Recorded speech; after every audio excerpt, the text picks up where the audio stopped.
Salut Julien. Salut Samir, salut à toi qui nous écoutes. Bienvenue dans ce nouvel épisode de ce podcast La Systémique du Bonheur où on te parle de psychologie positive, de PNL, de coaching, de développement personnel. Et aujourd'hui Samir, on va parler d'un sujet qui, je pense, touche pas mal de monde. C'est quoi ce sujet du jour? Aujourd'hui, on va te parler de perfectionnisme. Exact. Qu'est-ce que tu peux nous en dire, Samir, du perfectionnisme? Alors, peut-être pour parler du perfectionnisme, je vais donner une image et puis une définition. La définition, c'est que le perfectionnisme, c'est une tendance à rechercher la perfection en sachant que la perfection n'existe pas. Et pour donner l'image, en fait, il faut savoir que ce qui est faisable réellement par un être humain, on va dire que c'est ça. Okay. Le perfectionnisme, lui, il va rechercher ça. Okay. Donc, il recherche à faire quelque chose qui est au-delà même des compétences de l'être humain et de ses propres compétences. Et pour aller plus loin, je dirais que le perfectionnisme, c'est pas non plus quelque chose de purement négatif. C'est-à-dire que le perfectionnisme, ça peut être bien aussi dans certains métiers, par exemple. Si demain, si je prends l'exemple de l'horlogerie, un horloger, il se doit d'être perfectionniste, ça fait partie de son métier, parce qu'il doit empiler et puis mettre des petites pièces comme ça, il doit être vraiment méticuleux. Mais par contre, le perfectionnisme dans plein d'autres choses dans la vie quotidienne, c'est plus un handicap qu'autre chose parce que parfois ça peut avoir des effets négatifs et puis ça peut-être je te laisserai en parler du coup des effets négatifs et du coup ça peut même bloquer les personnes dans leurs objectifs et dans l'accomplissement de leurs objectifs. Exact. Alors c'est vrai que le perfectionnisme, ça touche quand même pas mal de monde. Et ce qu'on avait envie de te partager dans cet épisode de podcast sur ce sujet-là avec Samir, c'est en fait qu'est-ce qui se cache derrière le perfectionnisme? Qu'est-ce qui fait qu'on va tomber en fait dans cette dynamique-là? Parce que ça n'est pas pour rien si on a du perfectionnisme qui s'installe dans notre vie et qu'on commence à vouloir le positionner, le placer en fait dans plein de domaines différents, dans plein d'activités différentes. Et ça peut même aller jusque dans nos relations interpersonnelles, dans nos relations affectives. On peut être aussi dans cette approche de faut que ce soit parfait, faut que je sois parfait ou parfaite, il faut que ce que j'offre, ce que j'apporte, ce que je donne, ce que je produis soit le plus parfait possible. Alors ça amène plein de problèmes. Un premier problème par exemple que le perfectionnisme peut amener, c'est le fait de remettre toujours à plus tard. C'est de repousser les choses parce que c'est pas le bon moment, parce que c'est pas parfait, parce qu'on n'a pas exactement ce qu'on attend pour pouvoir faire quelque chose. Passer à l'action, prendre une décision, produire un résultat, peu importe le domaine. Donc le perfectionnisme va nous pousser à procrastiner, à remettre à plus tard. Est-ce que tu aurais un autre exemple de problème, Samir, que le perfectionnisme peut amener lorsque ça s'installe dans notre vie? Ouais, le perfectionnisme, comme tu dis, ça peut amener à la procrastination, mais ça peut aussi amener à des situations de stress intense, et même à des problèmes mentaux et même de santé. Et d'ailleurs, pour illustrer ça, j'ai une histoire, et c'est une histoire un peu triste. C'était l'histoire du cuisinier Bernard Loiseau. Bernard Loiseau, en fait, qui était un cuisinier renommé, qui avait eu des étoiles au guide Michelin. Alors, je sais plus si c'était 3 mais en tout cas, il était très, très renommé. Et il était connu pour être quelqu'un de méticuleux et très perfectionniste. Et vraiment, il tenait son métier, il le tenait vraiment à cœur. Et en fait, ce qui s'est rapidement passé, c'est qu'une fois qu'il a eu justement cette récompense dans le guide Michelin et qu'il a commencé à avoir cette renommée, à cause de son perfectionnisme, il se mettait sur les épaules une pression qui était inhumaine. Il a commencé à avoir des problèmes parce que il était obligé de prendre certains médicaments comme le Prozac, etc., donc des antidépresseurs, parce qu'il était constamment dans l'angoisse, constamment dans le est-ce que j'ai bien fait, et en fait, ça a occupé tellement de place dans sa vie que le jour où il a été rétrogradé, alors je sais plus si c'était le guide de Vaud, le guide Millau, je sais plus quoi. Ouais. Il a été rétrogradé à ce niveau-là. Ce qui s'est passé, c'est que il s'est suicidé parce que justement, pour lui, en fait, le fait de rétrograder dans ce guide, c'était un peu comme si il n'avait plus aucune valeur parce qu'il n'a pas réussi justement à faire parfait. Et ça, justement, c'est aussi quelque chose chez le perfectionniste, c'est que pour le perfectionniste, alors il y a aussi un driver qui est comme ça, le soi parfait. Pour le perfectionniste, ça va être que pour lui, il n'aura pas de valeur si les choses ne sont pas faites parfaitement. C'est un peu comme si il va remettre en question sa propre personne, sa propre identité, parce qu'une chose n'est pas faite parfaitement. Exact. Et ça fout une pression énorme j'imagine qu'il y en a plein en fait des perfectionnistes justement qui finissent par arriver au burn-out ou par arriver justement à prendre des antidépresseurs ou avec des maladies mentales justement. Pourquoi? Parce qu'ils sont tout le temps comme ça dans cette recherche de perfection, en sachant que cette recherche de perfection, ben c'est comme je l'ai dit au début, ça c'est ce qui est atteignable et ça c'est ce qu'ils recherchent. Donc c'est pas possible en fait. Effectivement, Samir, c'est un super exemple, même si cet exemple-là, il est triste. Et oui, d'en arriver à ce stade-là parce qu'on a cette impression de perdre sa valeur, parce qu'on n'est plus perçu comme parfait, parce qu'on a perdu du terrain, parce qu'on n'a pas réussi à accomplir quelque chose. Et tu mets à jour ici quelque chose de très important, c'est que derrière le perfectionnisme, en fait, le perfectionnisme est rarement là tout seul. Il peut être vu comme étant la conséquence, les symptômes de quelque chose, mais il peut être aussi compris comme étant la cause de problématiques qui vont suivre derrière. On parlait il y a quelques instants de la procrastination liée au perfectionnisme, mais le perfectionnisme peut être aussi conséquent d'une mauvaise image de soi.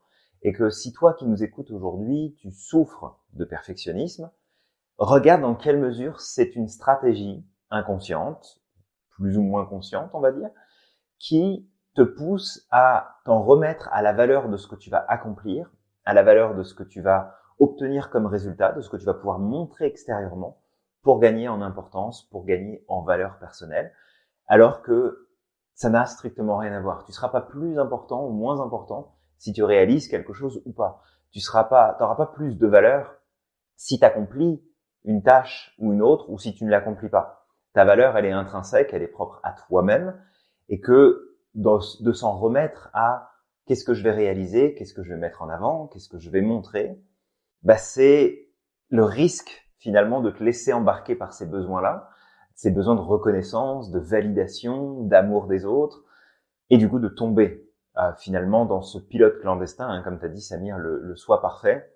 Ce soi parfait, cette perfection que l'on va rechercher, c'est vraiment ce que tu représentes Samir avec ce gap, cet espace, cet écart qu'il y a entre qu'est-ce que je pourrais faire aujourd'hui, qu'est-ce que je pourrais accomplir, où est-ce que je mets la barre et toute la pression que je me mets sur moi pour pouvoir y arriver. Et cette pression peut amener énormément de problèmes, comme on arrivait jusqu'à ce résultat-là qui est triste, mais ça peut amener à faire de la dépression, ça peut amener à faire de l'hypertension, ça peut amener à avoir des troubles du sommeil, des troubles du comportement, ça peut amener à se désocialiser, ça peut amener à énormément de choses finalement, ce perfectionnisme, parce que c'est avant tout un mécanisme de défense et en fait ça peut toucher tout le monde.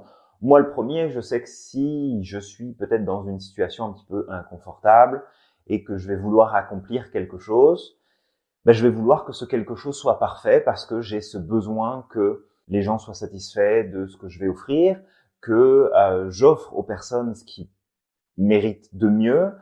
Je vais aller rechercher ces choses-là sans vraiment m'intéresser dans ces moments-là à mais qu'est-ce que je vais vraiment apporter, qu'est-ce qui est vraiment important, parce que il faut pas oublier dans cette démarche que les points de perfection qu'on a en tête à ce moment-là, ils nous sont propres. On fait des projections sur les autres, on fait de la divination de qu'est-ce que l'autre attend, qu'est-ce que l'autre voudrait, mais on n'a absolument pas l'information. Et on se base uniquement sur nous, finalement, qu'est-ce qu'on voudrait pour l'autre. Et ça peut souvent poser problème parce que même si je me rapprochais de la perfection, parce que je peux pas l'atteindre, quand je vais apporter le résultat à l'autre, quand je vais offrir quelque chose à l'autre, quand je vais montrer, il y a toujours le risque que t'aurais pu peut-être faire ça, t'aurais peut-être dû changer, je l'aurais pas vu de telle façon. Et là, en fait, tu reprends encore une claque parce que c'est toujours pas parfait. Donc, si c'est pas parfait, tu n'es pas parfait non plus. Donc, de faire attention à ça. J'imagine que toi aussi, Samir, la perfection, tu connais ça? Ouais, bien sûr, ça m'arrive, hein. Et puis, moi, mon problème avec la perfection, c'est que ça me poussait plus à la procrastination. C'est que quand, en tout cas, je faisais preuve de perfectionnisme Et j'en ai fait preuve aussi dans mes 10 ans de carrière quand je travaillais dans la fameuse entreprise dans laquelle je bossais avant. C'est que j'étais très méticuleux. Je faisais attention à tout. Ce qui faisait qu'en règle générale, à la fin, quand j'avais terminé mon boulot, bah, il n'y avait pas forcément d'erreur. Mais par contre, bah, ça faisait qu'à certains moments, je pouvais dépasser légèrement les délais. Et, euh, et donc voilà, ça m'a posé à certains moments certains problèmes. Et dans ma vie personnelle, c'est pareil. À certains moments, j'ai voulu faire des nouvelles choses. J'ai voulu m'engager dans des nouveaux projets. Et parce que j'avais pas, c'était tout le temps, ok, quand j'aurai ça, ok, quand j'aurai tout ça, quand j'aurai tous les éléments, quand j'aurai lu tel livre, quand j'aurai. Et en fait, c'est toujours comme ça. Sauf qu'en fait, ben, je procrastinais parce que ça faisait beaucoup d'efforts. Et on en parlait la dernière fois avec le Kaizen. Quand il y a trop de choses, quand c'est trop lourd pour nous, on va pas passer à l'action. C'est vrai. Et ce que j'allais dire aussi justement par rapport au perfectionnisme, bah, le perfectionnisme, il n'y a pas que du mal. Le perfectionnisme m'a servi à certains moments. J'aime bien dessiner. Alors j'étais très nul en dessin avant, mais quand j'ai commencé justement à m'y mettre, bah, c'est grâce à mon perfectionnisme et au fait que je suis très méticuleux que j'ai pu progresser très rapidement et j'ai pu à certains moments faire des dessins qui étaient très très beaux et très bien faits. Parfois même de très belles copies parce que j'aimais bien aussi copier des dessins que je voyais. Et c'est grâce à ce perfectionnisme. Il y a peut-être d'autres domaines où justement ce perfectionnisme me sert. Mais le tout, c'est vraiment de reconnaître dans quel domaine le perfectionnisme peut être quelque chose de positif, où on peut l'utiliser. D'ailleurs, on parlait du pilote soit parfait, et ça va être une occasion justement d'expliquer les bons côtés du perfectionnisme. Ben, le soi parfait, par exemple, au-delà du fait que ben oui, il peut avoir du stress, il peut avoir de la fatigue, de la procrastination. Dans sa carte du monde, tout peut être blanc ou noir, c'est-à-dire c'est soit bien fait, soit mal fait. Il n'y a pas de juste milieu. Tout à fait. Et aussi, ben, ce perfectionnisme va l'amener parfois à avoir le verre à moitié vide et pas à moitié plein, parce que justement, il va toujours se concentrer sur ce qui n'est pas parfait, ce qui n'est pas bien. Ben, le perfectionniste, ben, dans des métiers du genre analytique, où il doit vérifier des choses, du contrôle de qualité, etc., ben, c'est très bien. On a besoin de gens comme ça. Et le perfectionnisme, à ce moment-là, est très bienvenu. On parlait de l'horlogerie. On peut même parler peut-être de certains métiers où on a besoin de personnes qui ont des sens très élevés, comme pilote d'avion de chasse. C'est très important, justement, d'avoir des gens méticuleux, qui ont des sens très développés au niveau visuel, par exemple. Exact. Et donc, il y a des cas où le perfectionnisme est le bienvenu. Le tout, c'est de savoir reconnaître dans quel cas il va nous être négatif, il va nous engendrer du stress, il va faire qu'on va procrastiner, etc. Et dans quel cas le perfectionnisme peut être le bienvenu et on peut l'utiliser justement à ce moment-là comme une force. Et d'ailleurs, j'avais entendu parler justement des deux types de perfectionnisme où on dit que il y a le perfectionnisme normal et il y a le perfectionnisme névrotique. Et c'est celui-là justement où il faut faire attention parce que c'est justement le perfectionnisme extrême et c'est celui-là qui engendre des choses négatives. Exact. Et en fait, tout ça, ce sont des points dans lesquels toi qui nous écoutes aujourd'hui, tu peux peut-être te reconnaître. Il y a effectivement des aspects qui sont positifs, des aspects qui sont plus négatifs, plus dérangeants. Et ce qu'il faut mettre en avant ici, c'est quoi la démarche qui se cache derrière ton perfectionnisme? Est-ce que tu as envie de faire quelque chose le plus parfait possible parce que tu as le goût du détail, parce que tu as le goût tout simplement de ce qui est beau, de ce qui est bien fait, de ce qui est mené le plus possible au bout et bien finalisé? Ou est-ce que c'est un besoin en fait qui est plus fort que toi? Et dans ce cas-là, c'est un mécanisme de défense qui te guide, qui te contrôle pour aller dans une direction particulière, dans le but très souvent d'obtenir de la reconnaissance, d'avoir de la validation ou d'être aimé. C'est souvent ces trois éléments-là qui sont mis en avant parce que, en fait, dans ces périodes-là, c'est que tu te retrouves comme étant en défaut dans ta perception de toi, ta perception de qui tu es, de ta personne, de ta vision de toi, de la valeur que tu te donnes. Et à partir de là, tu reportes ce besoin de valorisation sur des choses qui sont extérieures. Mais si jamais c'était vrai que tu perdais ta valeur en échouant à quelque chose, dans ce cas-là, tu n'aurais jamais eu de ta vie parce que tu es tombé des centaines de fois sur tes fesses avant de pouvoir commencer à réussir à mettre un pied devant l'autre quand tu as commencé à marcher quand tu étais enfant. Tu es tombé tellement de fois que je pense le nombre de fois où tu as échoué par rapport au nombre de fois où tu auras réussi, alors après c'est plus de la réussite parce que c'est un mécanisme, tu sais le faire, tu as trouvé ton équilibre, tu sais comment ça marche. Donc après c'est un acquis. Mais si on devait comparer ça, ça veut dire que tu pars avec un handicap sérieux de la valeur que tu peux avoir. Et pourtant, on t'aime pas moins parce que tu tombes sur tes fesses. On t'aime pas moins, t'es pas moins important, importante, parce que t'es tombé plusieurs fois à vélo parce que t'avais plus les petits trous. T'es pas moins important ou importante parce que t'as loupé un match de hockey, un match de foot, une représentation de gymnastique ou peu importe. Tu perds absolument pas ta valeur.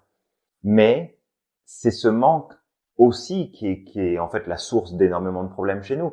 C'est ce manque de connaissance profond de nous-mêmes, de qui nous sommes, de nos valeurs, de nos besoins, de ce qui est important, de notre identité profonde, qui fait qu'on va s'en remettre à des éléments extérieurs, qu'on va s'en remettre aux autres, qu'on va s'en remettre aux résultats qu'on va obtenir, aux actions qu'on va poser pour définir en fait notre place et définir la personne que nous sommes.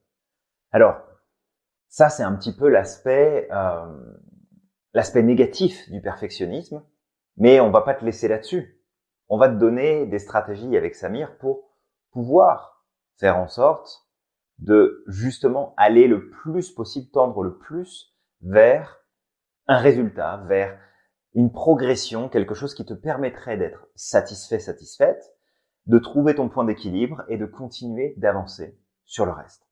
Alors la première chose, peut-être Samir, qu'on peut partager là-dessus, ça va être de prendre conscience, comme tu as dit, de cet écart-là. Qu'est-ce qui est cohérent, qu'est-ce qui ne l'est pas, et on te parle d'ailleurs très bientôt dans un prochain podcast de comment établir tes objectifs. Comment faire en sorte d'avoir des objectifs qui sont cohérents, vers lesquels tu vas pouvoir te rendre. Mais prendre ton objectif, prendre le résultat que tu veux, et justement mesurer pour savoir est-ce que c'est cohérent, est-ce que ça a du sens, est-ce que c'est possible tout simplement d'atteindre ce résultat le plus poussé possible, le plus parfait possible, dans les conditions, avec les moyens que tu as, avec le temps que tu as. Ça, c'est vraiment une question à te poser. Alors, c'est vrai que nous deux, Samir, on travaille, chacun de notre côté, à dépasser cette problématique du perfectionnisme, essayer de pas laisser la perfection prendre le dessus sur tout ce qu'on peut accomplir ensemble, tout ce qu'on peut créer, tout ce qu'on peut réfléchir. Comment est-ce que tu fais, toi, Samir, pour appliquer ce mécanisme de je prends du recul et je regarde si c'est cohérent ou pas, si ça vaut le coup d'aller jusque-là. Qu'est-ce que tu fais, toi, Samir? Moi, Julien, en fait, le truc, c'est que je vois un petit peu la chose un peu différente avant même l'objectif. Ouais. C'est que je me dis qu'effectivement, ce qui est parfait pour moi, mon critère de perfection n'est pas le même que celui de l'autre. Et du coup, la première chose que je me dis, c'est que, et ça, c'est venu aussi par l'expérience, parce que comme tu le sais, à certains moments, j'ai donné des ateliers dans un incubateur où je parlais justement de développement personnel, de toutes ces choses-là. Et au début, ça me prenait énormément de temps. Je mettais une semaine pour préparer mon atelier. C'était usant et à la fin, j'étais vraiment fatigué. Ouais. Et je donnais énormément plus d'informations parce que c'était encore mon critère de perfectionnisme. Je me retrouvais avec des ateliers qui duraient 3 heures au lieu de durer 1 heure et demie. Et parfois, en fait, eux, ils sortaient de là, ils étaient contents, mais ils avaient le cerveau qui fumait. Et en fait, j'ai compris que finalement, 70% de mon perfectionnisme, c'est peut-être 100 à 110% pour l'autre. Donc, je suis pas obligé d'aller jusqu'au bout. Je peux m'arrêter à 70%. Et ça, c'est vraiment la première chose que j'ai appliquée. C'est que dans tout ce que je fais, à partir du moment où je commence à me dire, ah non, c'est pas assez, je me dis, ok, je suis à combien? Je suis à 70%? C'est très bien. L'autre va être content. Et à la fin, au pire, s'il a besoin de plus d'informations, on fera un autre atelier, on fera quelque chose après et je lui apporterai un surplus d'infos. En plus, je vais lui laisser le temps de digérer l'information. Et là, ça m'amène à autre chose, à une image. C'est que lorsque une personne vient chez vous et vous demande un verre d'eau, vous avez 2 choix. Soit vous le remplissez à 100%, et il y a de fortes chances que la personne ne va pas finir de le boire, parce que quand elle vous dit qu'elle a soif, ça ne veut pas forcément dire qu'elle veut boire un verre d'eau complet. C'est juste qu'elle a peut-être envie de prendre une ou 2 gouttes d'eau, juste pour faire passer la soif. soit la deuxième solution, c'est de le remplir à 50%. Et au pire, au pire, il va vous redemander de rajouter un petit peu d'eau. Et au mieux, en fait, il va être content et il aura bu tout le verre d'eau. Et donc voilà, donc ça c'est une des stratégies, c'est vraiment de vous dire que quand vous faites quelque chose, appliquez la stratégie du verre d'eau. Remplissez à 50%, voyez ce que ça donne. Si la personne est contente, vous allez gagner du temps, vous allez pouvoir mettre toute cette énergie ailleurs et puis faire énormément de choses. Et de l'autre côté, s'il en demande encore un petit peu, à ce moment-là, vous allez réajuster, vous allez ajouter peut-être 10-20% et pas trop. Vraiment, vous allez rajouter juste ce qu'il faut pour compléter ce que vous faites.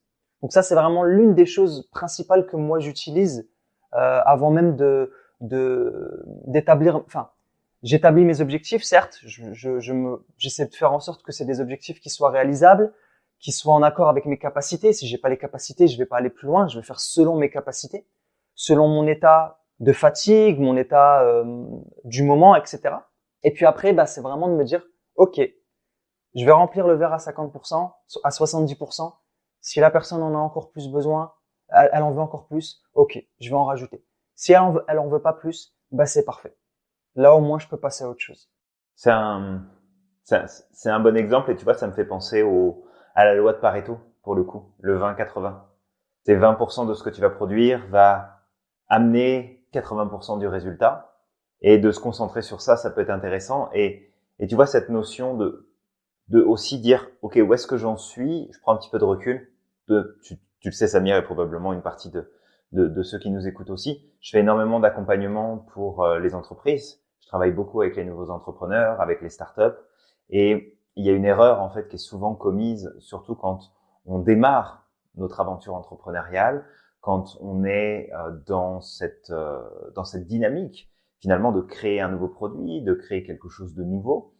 Eh bien, d'être dans cette envie de produire la chose la plus parfaite possible, de pousser le plus loin possible, ce qui fait qu'on repousse à plus loin notre projet, on n'arrive pas à aboutir finalement dans ce qu'on veut créer en termes de produits ou de services, et surtout, on ne se donne aucune marge de progression derrière. Donc, ce qui est vraiment important, c'est de garder en tête que le 20-80 va nous permettre de pouvoir poser les actions qui vont être cohérentes et de pouvoir atteindre des résultats qui vont être intéressants. Et après, derrière, on peut progresser. Et souvent, tu parles d'Apple, Samir, et on a un exemple typique. Apple, qu'est-ce qu'ils font? Ils créent des produits, ils créent des services qui ne sont pas parfaits. D'accord? Alors, ils sont bien souvent plus stables que les autres, mais ils ne sont pas parfaits et ils vont chercher à progresser, ils vont chercher à aller plus loin. Donc, ils l'annoncent, nos produits sont pas parfaits, nos services ne sont pas parfaits. On ne cherche pas à faire du parfait, on cherche à faire des choses qui sont optimales, et ça, on va s'en reparler. Et on va progresser avec le temps. On va avancer avec le temps. Donc, tout ça pour te dire que tu peux reprendre la maîtrise de ton perfectionnisme et l'approche, en fait, qu'on va te proposer avec Samir, c'est ce qu'on appelle l'optimalisme. C'est de remplacer ton perfectionnisme par l'optimalisme. Et l'optimalisme, qu'est-ce que c'est? C'est très simple, c'est un peu ce que Samir finalement vient de nous expliquer. C'est je regarde ce que je suis en train de produire, de faire, de mettre en place, et je vais aussi loin que je peux, parce qu'on ne va pas non plus tomber dans le je m'en foutisme, ok? Mais on va aller vraiment vers l'optimalisation de où est-ce que je peux aller? Qu'est-ce que je peux produire? Qu'est-ce que je peux amener comme résultat, comme expérience? Qu'est-ce que je peux offrir de mieux avec ce que j'ai dans le temps qui est disponible, dans les conditions dans lesquelles je suis, avec mes connaissances, avec mes savoirs, avec mes talents, avec tout ce que j'ai à ma disposition? Qu'est-ce que je peux faire de mieux?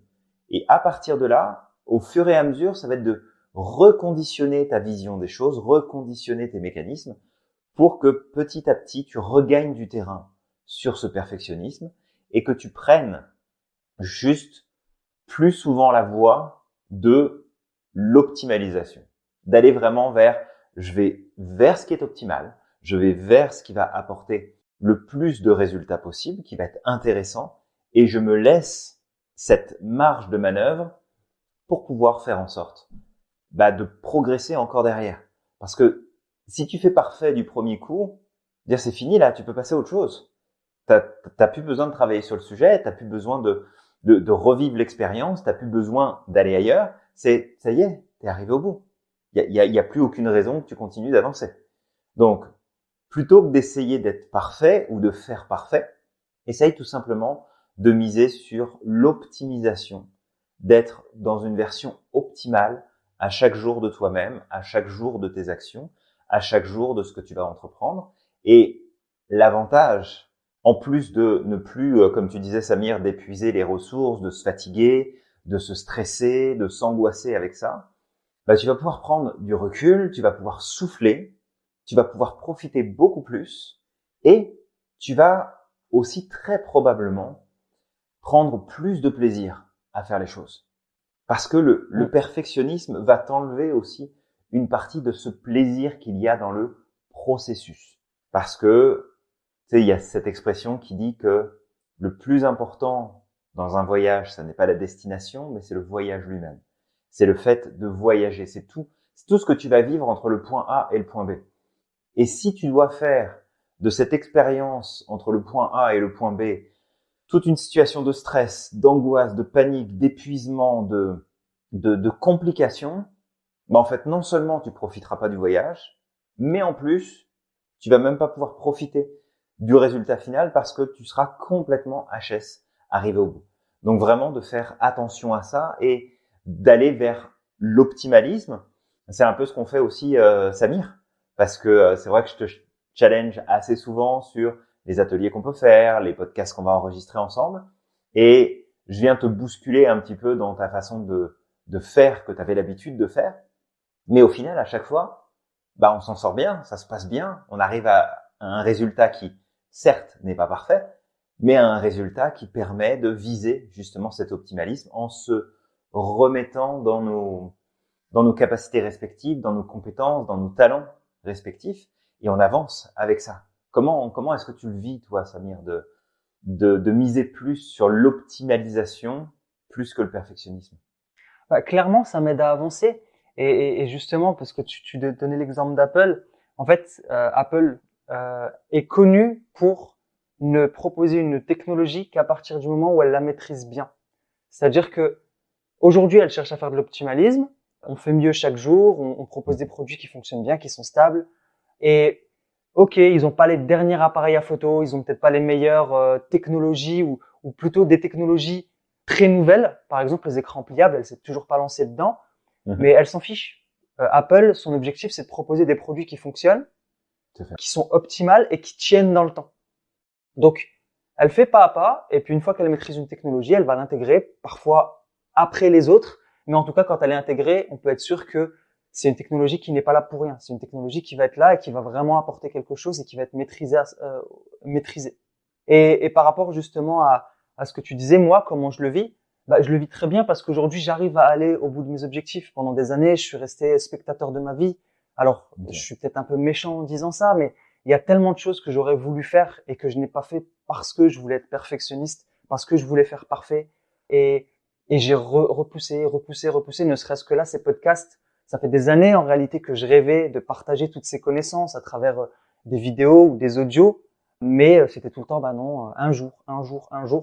Et bah, ce jour ne serait pas arrivé si on n'avait pas travaillé ensemble, si on n'avait pas fait du coaching à deux. Et puis aussi, si tu n'étais pas là pour me challenger.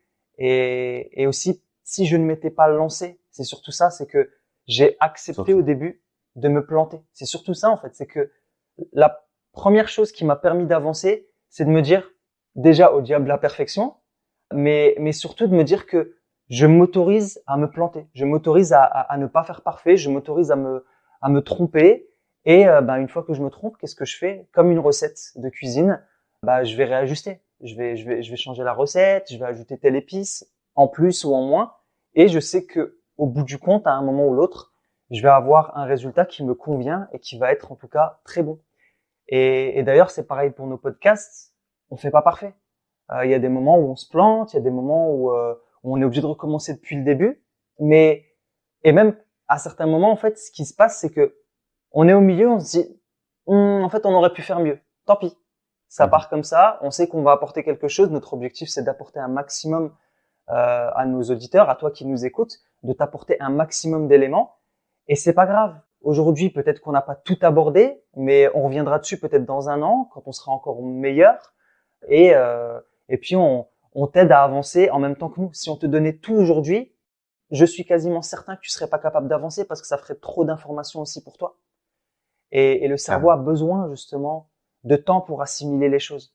Il prend les choses petit à petit. Alors, je sais plus, on parlait de la courbe de la connaissance. La courbe de la connaissance en soi, c'est la preuve que le perfectionnisme ne peut pas fonctionner parce que la courbe de la connaissance, c'est, au début, on ne sait pas qu'on ne sait pas. C'est le moment où, je pense qu'on pourra faire un podcast d'ailleurs, sur la courbe de la connaissance. Ça peut être intéressant, mais Complètement. au début, on ne sait pas qu'on ne sait pas. Et puis, au moment où on commence à se rendre compte qu'on sait des choses, on se rend compte qu'il y a plein de choses qu'on oublie. Mais c'est tout à fait normal parce que le cerveau a besoin d'oublier pour se concentrer sur certaines choses et maîtriser ces choses, un peu comme Apple le fait. On va se concentrer sur certaines choses aujourd'hui et demain, on va ajouter d'autres choses. Et peut-être aussi 2 éléments à ajouter qui m'ont servi moi, c'est de se dire que déjà, qu'est-ce que je ferais si je m'aimais vraiment? Alors cette question, on la pose tout le temps, on est tout le temps là en train de la répéter. Mais qu'est-ce que je ferais si je m'aimais vraiment? Est-ce que je continuerais comme ça à me faire du mal, à vouloir faire parfait, à m'user, à procrastiner? Ou est-ce que, au contraire, j'ai envie d'avancer, j'ai envie de proposer quelque chose et puis m'améliorer petit à petit? Donc là, c'est aussi la question à se poser. Et la deuxième, c'est de garder à l'esprit que un imparfait fait vaut mieux qu'un parfait pas fait. T'as beau rechercher la perfection, si t'arrives pas à faire les choses, ça sert à rien du tout. Toute ta vie, tu vas tourner en rond, en fait. Comme un hamster. Ouais, et donc, je sais pas. Toi, Julien, est-ce que tu peux nous donner des exemples aussi de ton côté?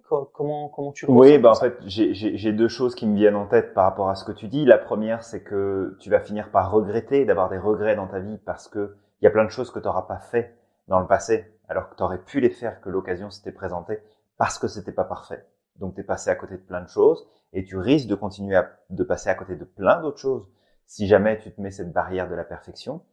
Et puis, j'ai une citation qui me vient en tête. Je crois que c'est de Saint-Exupéry, mais je suis pas sûr. Fait que Samir, si tu te souviens à qui appartient cette citation, n'hésite pas à me reprendre. Ouais. C'est que la perfection, c'est quand il n'y a plus rien à enlever. Et ça, c'est un point qui est, je crois, important à garder en tête. C'est que notre perfectionnisme va nous pousser toujours à faire plus. Tu sais, tu le disais avec les partages, et pour moi, c'est la même chose. Hein. Tu sais, quand j'ai commencé à faire mes premières formations il y a 14, 15 ans en arrière peut-être, quand je montais mes cours et que j'allais dans les entreprises pour donner les formations, j'en avais des tonnes et des tonnes à donner et en fait, j'avais jamais assez de temps pour donner tout ce que je voulais ou alors je faisais l'erreur d'accélérer pour pouvoir tout donner et le résultat était pas aussi bon qu'aujourd'hui. Alors après, il y a l'expérience, il y a tout ça qui rentre en compte, mais de bien garder, je pense en tête que le perfectionnisme, la perfection plus exactement, la perfection, c'est quand on arrive à un point où il n'y a plus rien à enlever. C'est-à-dire qu'il n'y a plus rien de superficiel, il n'y a plus rien d'inutile, tout a sa place, tout est au bon endroit, tout est parfait. Donc, si on a envie de tendre vers quelque chose de parfait, sans tomber dans le perfectionnisme, c'est de miser vraiment sur cet optimalisme, parce que l'optimalisme, il va pas chercher à rajouter des fioritures, il va pas chercher à rajouter des petits détails qui peuvent, oui, être sympas, mais en soi, ça sert à rien, de vraiment se concentrer sur qu'est-ce qui est efficace, qu'est-ce qui apportera un résultat, qu'est-ce qui va me faire avancer, qu'est-ce qui va me faire progresser. Et ça va être vraiment important. Regarde Samir, là, aujourd'hui, nous, on fait des podcasts. Alors, c'est vrai, comme tu le dis, je te challenge pas mal, mais c'est parce que j'ai aussi cette expérience dans le passé de savoir, en fait, les erreurs dans lesquelles on tombe. Il y a quelques années en arrière, ça commence à remonter maintenant, mais quand je faisais mes premiers podcasts ou mes premières vidéos, je pouvais mettre une journée à faire une vidéo de 10 minutes. Une journée. Il y a rentabilité zéro, d'accord? Optimalisation du temps zéro. J'ai dépensé des fortunes dans du matériel, j'ai dépensé des fortunes dans des logiciels de montage, etc. Parce que je voulais que ce soit parfait. Parce que je voulais offrir le meilleur. Et honnêtement, je regarde certaines vidéos, il y en a qui ont été supprimées depuis parce qu'elles n'avaient plus de sens aujourd'hui, mais quand je regarde d'anciennes vidéos, je me dis, ok, en fait, pourquoi ça sert à rien. Et puis j'en regarde d'autres où j'ai carrément abandonné ce truc-là et j'ai fait avec ce que j'avais à ce moment-là, avec le matériel qui était disponible, avec le temps que j'avais disponible. Et finalement, celles-ci, elles sont encore en ligne. Elles sont pas parfaites. Tout n'est pas bon de ce qu'il y a dessus en termes de visuel, en termes de cadrage, en termes de tout ce que tu veux. Mais elles sont faites. Et c'est ça le plus important, c'est de se dire, je l'ai fait, j'ai accompli quelque chose, j'ai apporté quelque chose, et c'est ça qui compte. Et après, tu reprends ce que tu as fait, tu l'améliores, tu le pousses plus loin.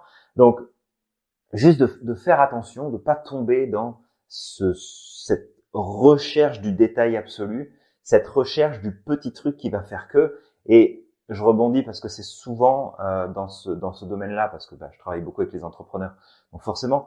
Mais quand tu deviens entrepreneur ou quand tu es entrepreneur, quand tu décides de créer ton entreprise, de faire en fait le boulot de tes rêves, de construire ta vie professionnelle basée sur tes rêves, basée sur tes envies, c'est un peu comme ton bébé. Tu vas en prendre soin, tu veux que ce soit parfait, tu veux que tout soit nickel, que tu veux ton site web il soit déjà prêt avant l'heure, que tu aies ton logo qui soit parfait et reconnu par le monde entier, de trouver le bon nom de site, de trouver le bon nom d'activité. Et en fait, on s'en fout. Ce qui est important à la base, c'est de commencer, d'avancer, de faire optimal. Amuse-toi, toi qui nous écoutes, à regarder l'évolution des logos des entreprises. Regarde l'évolution des messages marketing des entreprises. Regarde l'évolution, en fait, des gens qui, aujourd'hui, te paraissent peut-être comme étant, ils ont fait ça parfaitement, ils gèrent parfaitement leur business, ils gèrent parfaitement leur vie. Regardez juste d'où ils viennent. Regardez tout le chemin parcouru. Je vous donne 2 exemples, Je donne 2 exemples, toi qui nous écoutes. On parle beaucoup d'Apple. Regarde le premier logo d'Apple. Je veux dire, c'est une prise de tête, le truc, il est ultra compliqué. Regarde celui de Starbucks. Il ressemble en rien à ce qu'il était aujourd'hui. Il était ultra compliqué, leur logo. Il était beaucoup trop complexe. Et petit à petit, ça a changé. Et on se retrouve avec des choses qui sont tellement simples, tellement reconnaissables, que finalement, c'est bon. C'est certainement pas parfait. Ça va probablement encore évoluer avec le temps, mais regarde comment les choses évoluent.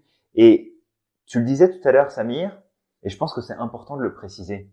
T'as dit tout à l'heure, je me rends compte en cours de route que j'aurais pu faire mieux. Et ça, c'est un point, en fait, c'est une preuve d'expérience que tu ne peux pas faire parfait. C'est impossible. Parce que la vision de ce qui est parfait que tu as à cet instant peut changer dans 5 minutes en fonction de ce qui va se produire. Peut changer dans une journée en fonction des résultats que tu vas obtenir. Peut changer dans une année en fonction de l'expérience que tu auras vécue. Donc de toute façon, un peu à l'image de la connaissance, comme tu le dis Samir, la connaissance, en vrai, je pense pas qu'elle puisse s'arrêter à un moment donné. On va continuer d'apprendre, on va continuer de progresser, on va continuer d'avancer et ça peut pas être parfait. Donc toi qui nous écoutes aujourd'hui, mise sur le 20-80 ou suis la technique du verre d'eau comme Samir te l'a expliqué, applique la stratégie de l'optimalisme, d'aller chercher ce qui est optimal, pas ce qui est parfait, de façon optimale, en gardant en tête que demain, je pourrais peut-être mieux faire que ce que je vais faire aujourd'hui, mais si je le fais pas aujourd'hui, je le ferai pas demain, puis le jour d'après non plus. Fait que je le fais maintenant, et ensuite, je verrai en fonction du résultat ce que je fais, ce que j'ajuste, ce que je change. En gros, suis plutôt la stratégie d'Apple, plutôt que les stratégies des marques qui prônent les dernières technologies, les dernières avancées, en se retrouvant avec des appareils, des objets, du matériel qui, certes, est super intéressant, qui est excitant à l'idée de « waouh, c'est nouveau, ça n'existe pas, etc. » Mais que 3 mois, 6 mois, 1 an plus tard, en fait, c'était pas si bien que ça. Ça pose problème, c'est gênant. Il y a plein de bugs, il y a plein de soucis, il y a plein de trucs qui fonctionnent pas. Donc, on fait attention. On se rappelle que de toute façon, dans notre vie ou dans le monde de l'entreprise ou dans le commerce, tout simplement, tout ce qui est nouveau, la première version, là, c'est jamais la bonne. Jamais. Il y aura toujours des améliorations. Il y aura toujours quelque chose qu'on pourra faire de mieux. Si tu vas accomplir des choses, lâche la perfection. Passe simplement à l'action et corrige au fur et à mesure. Exact. Moi, je pense à 2 choses là en t'écoutant. Par rapport à Apple, on parle aussi, le problème aussi du perfectionnisme, c'est que parfois aussi on peut se comparer aux autres et par comparaison vis-à-vis des autres, aussi on peut à certains moments se dire tiens, lui il fait mieux que moi, donc moi je peux faire mieux. Et en fait, Apple, dans sa stratégie, on parle vraiment beaucoup d'eux. Je pense qu'un jour, on va faire un partenariat avec eux, j'espère. Je rigole. Et en fait, Apple se compare pas aux autres. Elle se compare à elle-même. Comment je faisais hier? Qu'est-ce que je peux faire de mieux? Alors que, on avait pris l'exemple la dernière fois avec Microsoft. Microsoft se compare à Apple. On va faire mieux qu'Apple. Mais le truc, c'est qu'à chaque fois que Microsoft a sorti un produit, elle s'est plantée. Avec le Zune, il y a aussi les phones, les Windows Phone. Elle s'est plantée également. Et donc, aussi garde à l'esprit que si tu dois te comparer avec quelqu'un, pour être réaliste, compare-toi avec toi-même. Compare-toi avec la version que tu étais hier. Et essaye de faire mieux petit à petit et de te dire, ok, aujourd'hui je fais ça, mais demain je vais essayer de faire mieux qu'aujourd'hui. Et la deuxième chose, c'est que finalement, la perfection, quand on regarde bien, et ça, j'y ai pensé tout à l'heure, c'est que c'est une loi qui n'existe pas dans notre univers, la perfection. Même l'univers n'est pas parfait, dans le sens où, dans la création de l'univers, alors je parle de création parce que peut-être je suis croyant, mais peu importe, dans la création de cet univers, dans l'évolution de l'univers, il n'y a pas eu un claquement de doigts, tout est apparu comme ça, t'es pas apparu d'un coup. Ça a été le processus d'une évolution et d'un changement constant. Les planètes ne sont pas créées d'un coup. Il y a eu des nuages de poussière qui ont donné par la suite, qui se sont condensés, qui ont créé des étoiles, des planètes. Et l'être humain, c'est la même chose. L'être humain a évolué petit à petit. Il y a certainement 10 000 ou 100 000 ans, on n'était pas pareil. Je veux dire, l'être humain a changé. On peut même voir que, à la base, l'être humain vient d'Afrique. Et donc, au fur et à mesure de ses voyages, du fait que certains sont montés au nord, certains sont partis dans tel pays, tel continent, il y a des traits de caractéristiques qui ont changé par rapport à l'endroit où il se trouve. Et là, on parlera même d'épigénétique. En fonction de l'endroit où tu vas te trouver, tu vas changer. Et ça, c'est vraiment de comprendre que tout se fait pas par pas. La perfection n'existe pas dans notre univers. Complètement. Alors, pourquoi vouloir aller à contre-courant? Oui, et puis c'est triste de se couper la possibilité de progresser. Parce que quand t'es parfait, t'as plus besoin de progresser. Et on est dans la systémique du bonheur. Progression égale bonheur. Si tu progresses pas, tu peux pas être heureux. Donc, ne serait-ce que juste sur ça, là, miser la perfection pour dire ça y est, c'est fait, c'est parfait, c'est t'offrir un aller simple pour la morosité, le négatif, le malheur, parce que tu vas plus pouvoir progresser. T'es arrivé au bout. Ça a plus d'intérêt. Exactement. Donc du coup, voilà, on t'invite au maximum à essayer de garder à l'esprit que la perfection n'est pas de ce monde, n'est pas même de cet univers, d'appliquer les stratégies qu'on a données, comme Pareto, le verre d'eau, et de garder que si tu as envie de progresser, un imparfait fait vaut mieux qu'un parfait pas fait. Exactement. Super, Samir. Écoute, toi qui nous écoutes, si ce sujet t'a intéressé, si ça t'a inspiré, si ça t'a parlé, si t'as trouvé ça intéressant, comme d'habitude, on t'invite à commenter, à liker, à t'abonner à notre chaîne YouTube, à t'abonner à notre podcast, tout simplement pour être averti dès qu'il y en a un nouveau qui ressort. Partage autour de toi l'information, si ça peut aider du monde autour de toi à être inspiré et à changer un petit peu leur perspective sur cette notion de la perfection. Et puis, on va se retrouver très vite pour un prochain épisode. Du coup, moi, je t'invite au maximum à croire en ton potentiel. Exact. N'oublie pas que tu es magique et on se dit à la prochaine.